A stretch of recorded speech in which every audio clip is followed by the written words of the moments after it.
Would you rather be rich and stressed or broke and peaceful? It's like, yeah, you got the money, but, at what cost? Broke and peaceful, you have no debt, no work stress, no toxic job drama, but you don't get luxury vacations, no shopping sprees, no eating out, just because you can't do nothing. But you at peace. So would you rather be rich and stressed or broke and peaceful? Ain't no fucking such thing as being broke and peaceful. But that you cannot change the hypothetical. Bitch, if you are broke, you have no peace. I'm gonna choose to be rich over anything. Because I feel like if you're rich and stressed, you could buy peace. No, you can't. You could buy a little piece of peace. Girl. And you could start going to therapy. You could start doing the work. You could go on some retreats.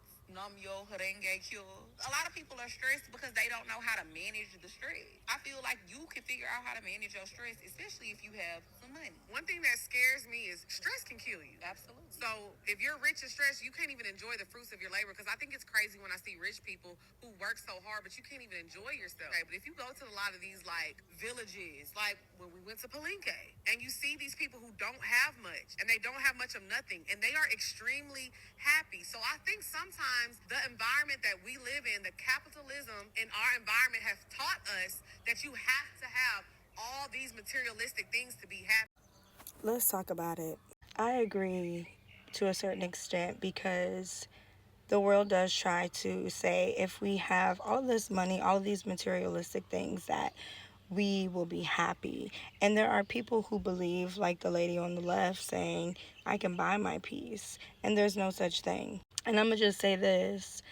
If you don't have Jesus, you don't have peace, rich or poor. Jesus is the one that gives peace. So if you don't have him, you have a false sense of peace. You have a peace that expires because once that thing is done, then there's no more peace. Once that money runs out, there's no more peace. Once that bottle runs out, there's no more peace. Once that weed runs out, is no more peace. Once that person you've been sleeping with to give you peace is separated from you, then there's no more peace. Jesus gives the fulfilling peace. And without him, there is no peace. So it doesn't matter if you're rich or poor. If you don't got Jesus, you ain't got no peace. So in the average world or the average society, someone could look at a Christian who is living a mediocre life, or they may not own anything yet.